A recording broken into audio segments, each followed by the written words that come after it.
There's another little element of grammar that is very important even in simple sentences. So that is why we are studying it in the first lesson itself. That is in the first part of the speaking test. That is to do with prepositions. Prepositions are small words, but they are needed to make connections inside a sentence. So, if you go back to this, the sentences we saw earlier, you can see that when you say, I like walking, or I like to walk, what is the difference? I like walking has ing after walk, but when I say I like to walk, then there is to. There's no ing. You can't say I like to walking, but we say I like to walk.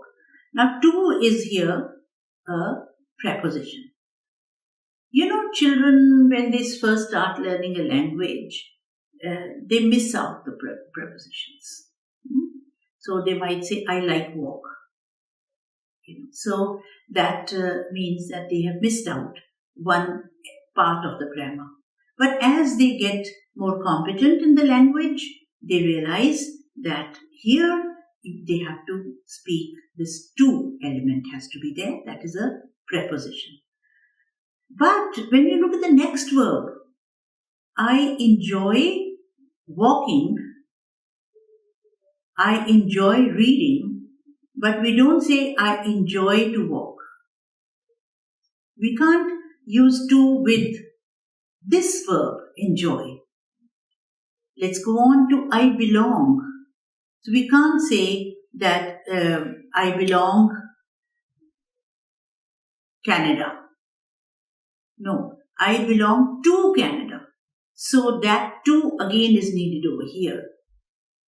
I work, if we say I work in an office, that means that the word in is being used. And what is in? In is also a preposition.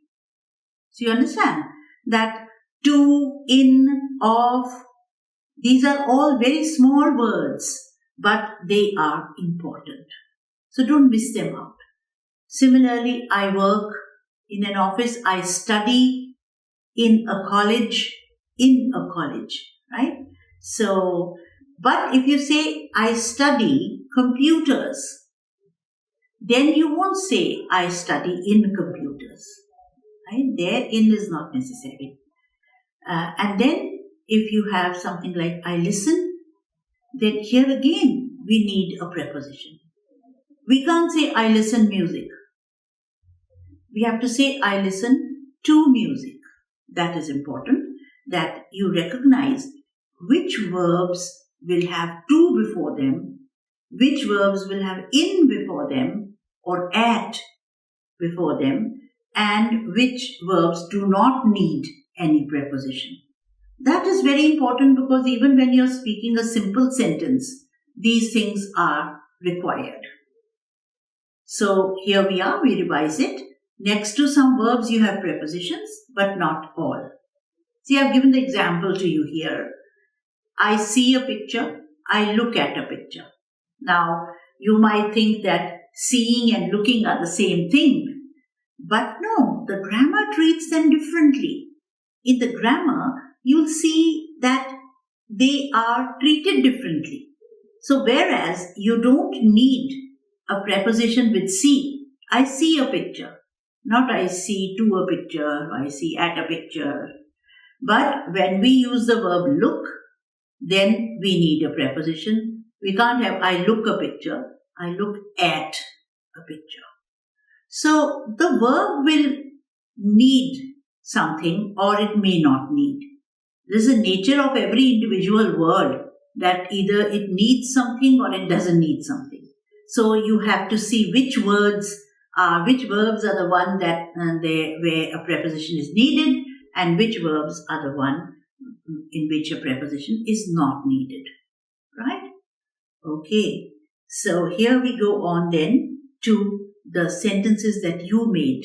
Remember, you were asked to do some sentences. You were asked to finish these sentences and then you were asked to complete these sentences also.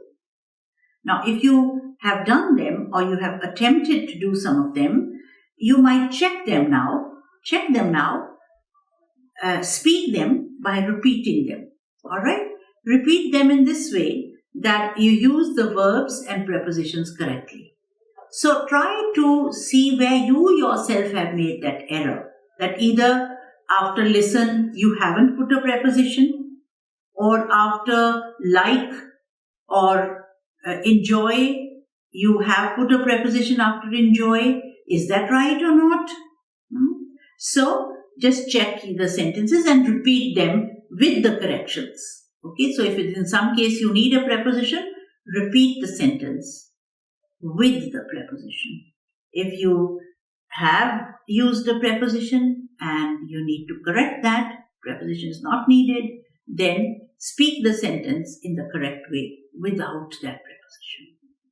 So please repeat these sentences and remember that there are some verbs which are versatile. By versatile, I mean they can go everywhere, do everything. So if you have a verb like study, for instance, you would say, I study computers. So you don't say, I study in computers or I study at computers. But when you use the word, when you're describing something that where you study those computers, then you say, I study at home. So here the verb will have a preposition after it.